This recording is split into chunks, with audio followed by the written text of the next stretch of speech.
one variable, when it says in one variable, that means there's just one variable in the problem, an X or whatever variable they choose to use.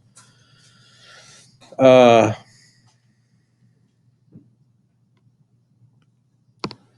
that's what we're talking about. We are going to look at graphing these inequalities, which is just on a number line, just one line, you shade one way or the other. We're going to solve them. And then we're going to look at our two special cases when there's no solution or the answer is all numbers.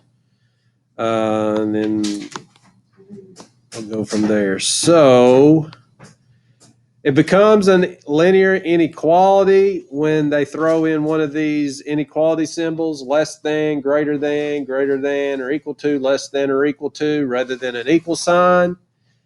And you need to understand whenever you have an inequality symbol, there's more than one answer. There's an infinite number of actual answers that make it true. When it's an equal sign and we're solving these linears, there's just going to be one answer. It'll be a single point, whatever, x equals 10. But when we have the inequality symbol and we say x is greater than 10, well, that means an infinite number of numbers, any number greater than 10 is going to make it true. The process of solving is exactly the same. Okay, the one difference is when you divide or multiply both sides by a negative. And the solution set is a set of all numbers that satisfy the inequality. So want to look at graphing. All right, it's a little tough to see right there, so I'm going to sort of draw over this. Let's use this. Now notice over there on the A, that's called set builder notation. It's just got the A. Basically, it says the variable we're using is X. Then it puts a line. Then it says here's the set. X is less than 3. So what that means is every number that's less than 3 is part of the set. If I want to graph that, can't really tell, but 3 is not included because it does not have the or equal to. So what we have to do is we have to draw a circle around 3, and then we're going to shade all the numbers that are smaller than 3. Notice it is pointing to the X. That means the X or the numbers in our set are all smaller than 3. So what I would do is I would shade this way, and I would put the arrow indicating that that keeps going on forever. Okay. Notice this one. We're using the variable X. X, the set is all X's that are larger than or equal to -1. So what I would do is I'd go to -1 and I would put a closed circle because in -1 is included in this set. And then notice it is open to the X, which is saying the X or all the numbers in the set are bigger than -1. So I would shade the direction that is bigger than -1. All right. Now the next one you need to be careful of. This is sort of a compound inequality, and it's pretty simple in the fact that the X is in between those two numbers. So when I shade, I'm going to shade the area that's in between those two numbers. Same thing. If it does not have an or equal to, it will be an open circle at that number. If it has the underline, the or equal to, you just go a closed circle. So notice when it's compared to the -1, it does not have the or equal to. So it's going to be an open circle at -1. But it does have the underlined part on the 3. So when I compare it to 3, I've got to close that circle. And then the X is all the numbers that are in between those two. So I'm going to shade in between. All right. So that's how our shading works. Any questions there? Let me clear my drawings.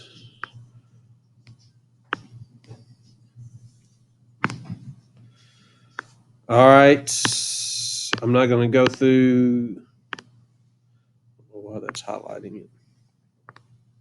All right. So here is the meat of what we're doing today. They want us to solve and graph the solution to that. So I've got 4x minus 7 is greater than or equal to 5. Now, one of the things that makes it easier, you don't have to, but if you will always bring the variable or have the variable on the left side, then the shading will always go the same direction as your little arrow. If the X is on the opposite side, your shading is going to go the opposite direction that little arrow is pointing. So I like to always pull the variable to the left side, which it already is here. From here, though, it's exactly like solving an equation. This is a two-step, easy, add 7, divide by 4. So all I'm going to do is add 7 to both sides, and that's 12. Then I divide by 4, and X is greater than or equal to 3. And then to draw the graph,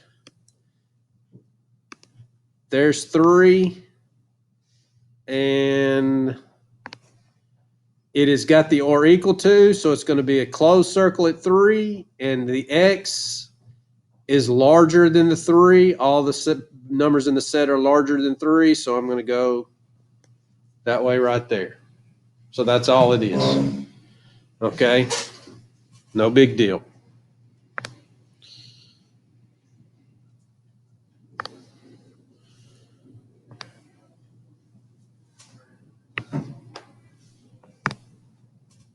All right, this one. Solving graph to solution set of 1/3 X is less than 5.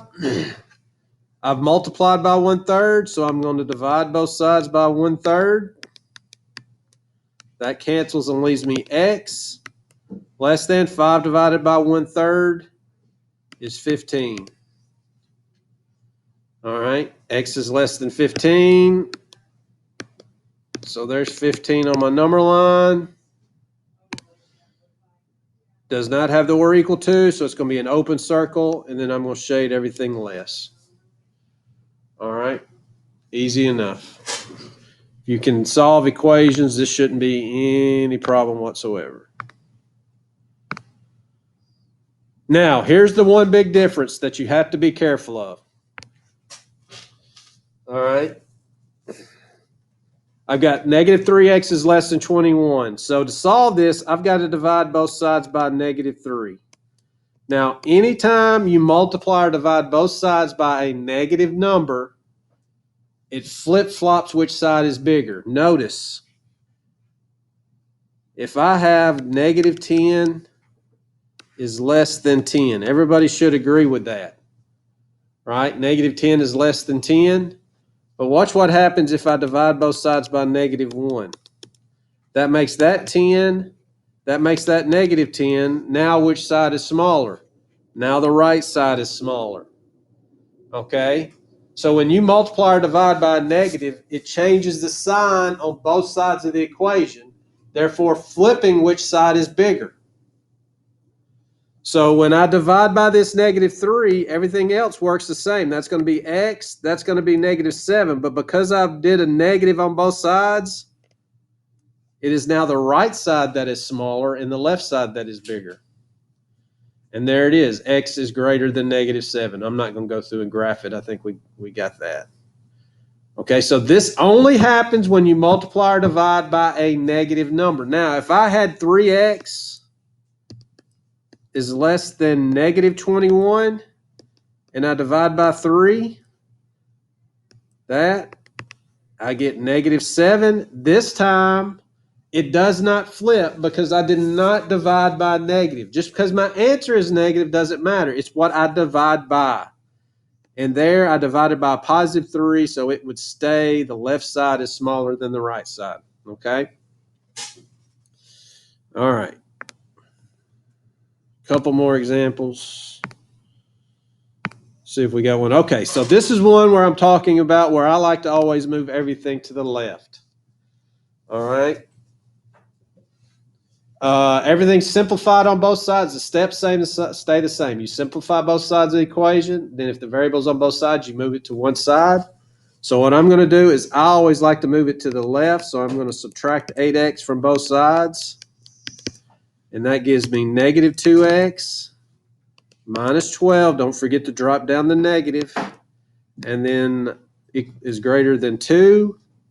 I'm going to add 12. I get negative 2x is greater than 14. Now notice I am dividing by a -2, so that switches which side is bigger. I've got to flip that.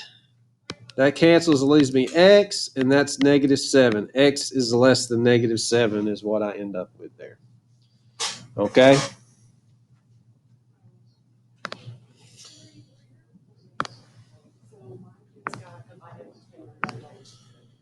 All right, now what about one of these? You may not have seen one of these before, or it's been a while.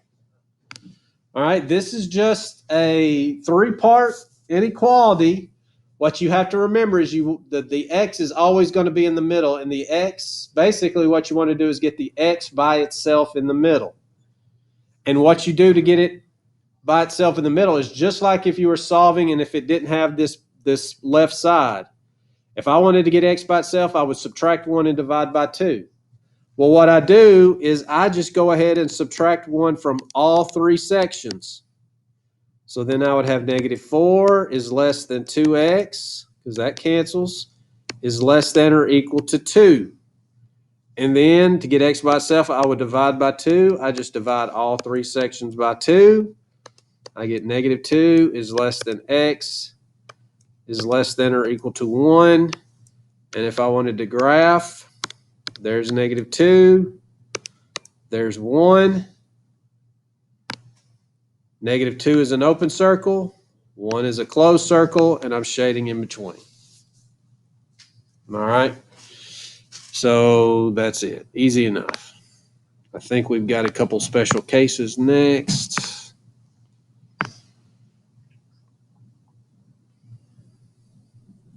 Yeah, here's one special case.